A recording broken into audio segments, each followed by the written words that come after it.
네, 안녕하세요. 오늘은 여러분들이 많이 헷갈리는 것 중에 상가주택이라고 그러잖아요. 뭐 근생주택이라고도 부르고 상가주택이라고도 부르는데, 보통 우리 길 가다 보면 1층에 편의점 있고 2층에는 뭐 병원 있고 3층에는 이제 그 주인 세대가 주택으로 쓰는 그런 상가주택을 많이 볼 수 있어요. 그러면 지금 종부세가 상당히 많이 나와서 다들 조금 뭐 말하자면 설왕설래하고 있는데, 그래서 그럼 상가주택 같은 경우 나는 3층만 지금 주택으로 쓰고 있고 나머지 1층, 2층은 지금 근생으로 지금 세를 줬는데, 그럼 이런 경우에는 나는 종부세를 내야 되느냐, 또 내면은 얼마를 내야 되느냐, 나는 3층만 쓰고 있는데 그럼 주택은 뭐 다 주택이냐, 아니면 그 일정 부분 3층만 주택이냐, 어디까지 주택이냐 라고 물어보시는 분들 많아요. 그래서 제가 조금 설명을 드려보려고 영상을 켰는데요. 종합부동산 세법에 보면 뭐라고 되어 있냐면요, 뭐 어려운 얘기보다도 오늘은 딱 그 부분만 집중해서 말씀드릴게요. 상가주택에 대해서만 보면, 주택에 대한 종합부동산세의 과세표준은 납세 의무자별로 주택의 공시가격을 합산한 금액이다 라고 되어 있어요. 결국 보면은 주택에 대해서 종부세 내라, 얼마 내냐, 얼마 내야 되냐 라고 했을 때 주택의 공시가격을 합산한대요.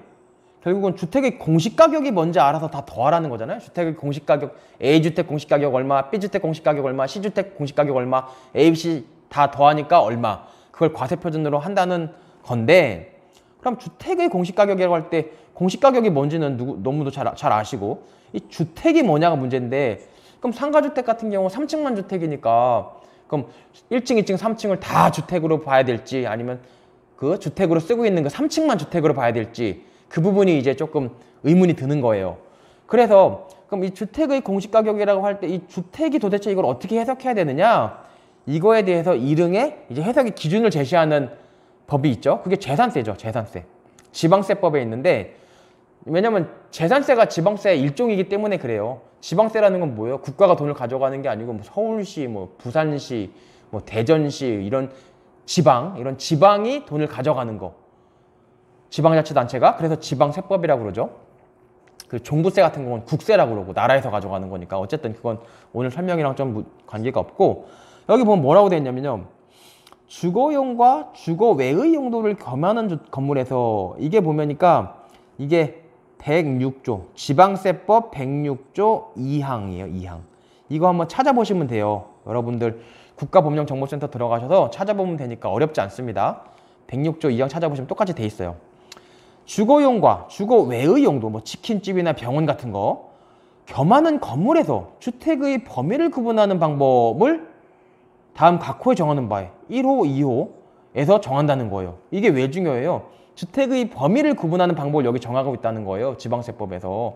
그러면 주택의 범위를 왜 우리가 알려고 그래요?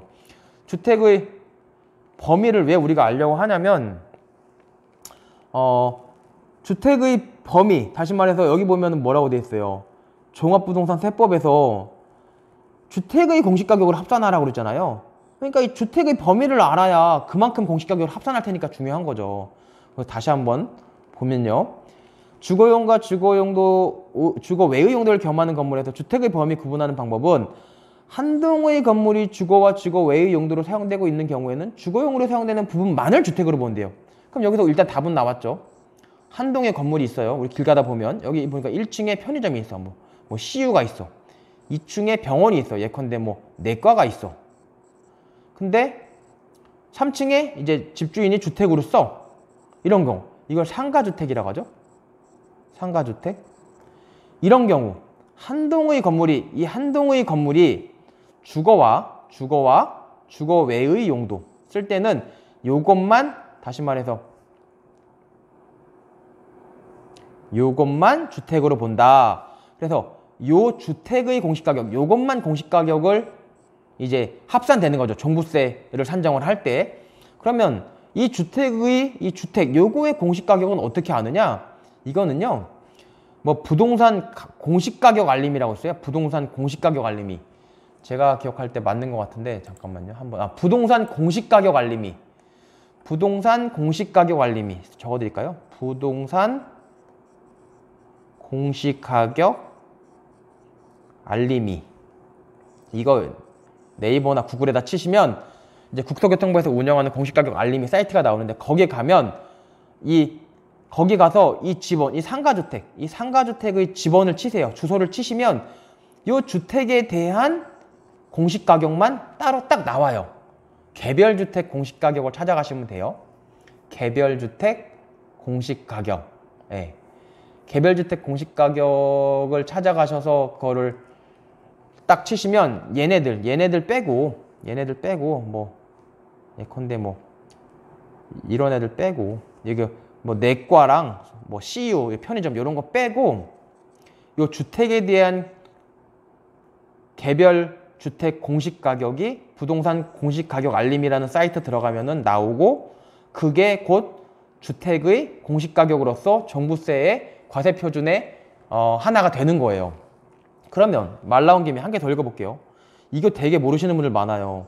그 밑에 보면 그 1호에는 뭐 1동의 건물이 주거와 주거의 용도로 해서 1동의 건물 누군지 알아. 뭐 백삼동 백사동 할 때 그 1동이겠죠. 이거는 누구라도 아는데 여기 보니까 1구의 건물이 주거와 주거 외의 용도로 사용되는 경우에는 주거용으로 사용되는 면적이 전체의 50%, 100분의 50 이상인 경우에는 주택으로 본다라고 돼 있어요. 그럼 1구의 건물?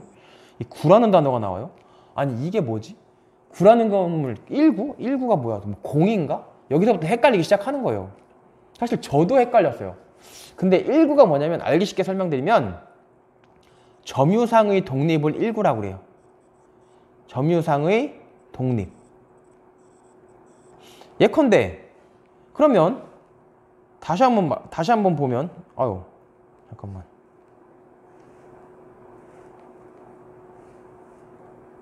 네, 다시 한번 제가 말씀을 드려보면 잠깐만. 이게 제가 아직 낯익지가 않아가지고 다시 한번 얘기를 들어보면 아까 이런 건물 있죠. 아까 이 건물이 있어. 이게 CU야. 이게 소아과야. 이게 주택이야. 3층이. 3, 2, 1이야. 그러면 이게 1구의 건물이에요. 1구. 한 구예요.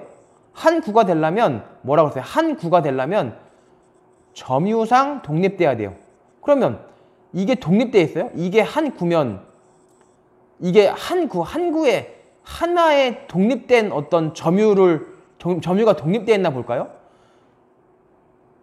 이 주택이랑 이 소아과랑 이 CU랑 막 서로 막 왔다 갔다 하고 막 서로 막 그냥 막 출입문도 예컨대 이 문으로 하나 들어가. 이 문으로 들어가면 일로 소아과도 갈 수 있고 주택도 갈 수 있어요? 아니죠. 주택 소유 출입문은 따로 있죠. 당연히 별도로. 소아과 출입문도 별도로 있죠. CU 출입문도 별도로 있죠. CU 출입문으로 들어가면 CU만 다닐 수 있는 거지. CU 출입문으로 들어가서 소아과 가고 소아과 출입문으로 들어가서 CU 가고 CU 출입문 들어갔다 주택으로 가고 그럼 큰일 나겠죠? 그럼 CU는 24시간인데 그러면 뭐 새벽 4시에 CU 들어가면 막 주택도 들어갈 수 있고 그럼 그거 난리 나겠죠? 그러니까 무슨 얘기냐면 점유적으로 독립이 돼 있지가 않은 거예요. 그러니까는 주택은 주택대로 점유가 독립돼 있고 소아과는 소아과대로 점유가 독립돼 있고 CU는 CU대로 점유가 독립되어 있는 거지 이거 하나를 점유가 독립되어 있다. 이 하나를 하나의 구로 볼 수가 없는 거죠. 주택도 하나의 구, 소아과도 하나의 구, 이 CU도 하나의 구. 그래서 이거는 총 3개의 구인 거예요. 1개의 구, 2개의 구, 3개의 구. 무슨 말씀인지 아시죠? 그래서 한 구의 건물이라고 했을 때는 이거 한 구의 건물이라고 했을 때 이거 하나가 한 구의 건물이다라고 하면 안 돼요. 안 되고 요거 하나가 한 구의 건물, 요거 하나가 한 구의 건물, 요거 하나가 한 구의 건물이에요. 그럼 한 구의 건물이 주거와 주거의 용도로 사용되고 있대요. 예컨대 무슨 경우냐면 이런 경우 생각해 볼 수 있다고요. 예컨대 뭐가 있냐. 이게 CU가 아니고 예컨대 슈퍼야, 슈퍼. 슈퍼인데 슈퍼에서 조그만하게 그 주무시는 할머니들이 하는 슈퍼 가보면 옛날 슈퍼 가보면 여기서 조그만하게 자요. 밥도 드시고 식사도 하시고 해서 주무신단 말이에요. 그런 경우 이게 한 구의 건물인데 한 구의 건물이 주거와 주거 외의 용도 주거 할머니가 주무시기도 하면서 또 아침에 일어나서 슈퍼도 물건도 파세요. 주거 외용으로 사용되는 경우에는 주거용으로 사용되는 면적이 할머니 주무시는 곳 그게 전체의 100분의 50 이상인 경우 근데 잘 100분의 50을 넘진 않죠. 할머니가 장사하시는 데가 더 크잖아요. 구멍가게 가보면 그러니까 100분의 50인 경우에는 다 주택으로 보는데 이 경우는 100분의 50이 보통 일반적으로 안 되니까 주택으로 보지 않는다는 거죠.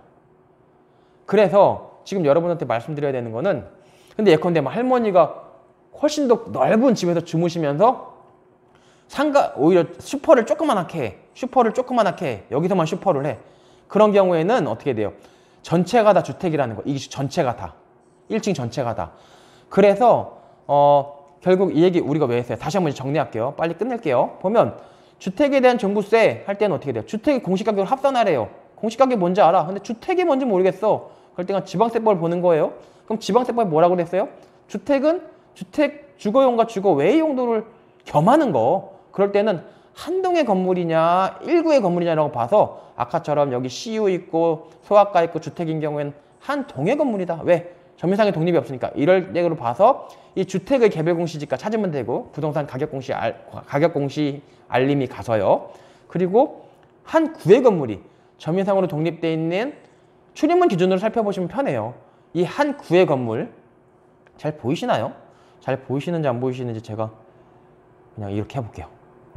이 한 구의 건물, 이 한 구의 건물이 아까처럼 할머니가 주무시면서 슈퍼를 하신다라고 할 때는 그 주무시는 면적이 100분의 50 넘어. 그러면 이거 전체를 다 주택으로 봐서 이 공시가격을 가지고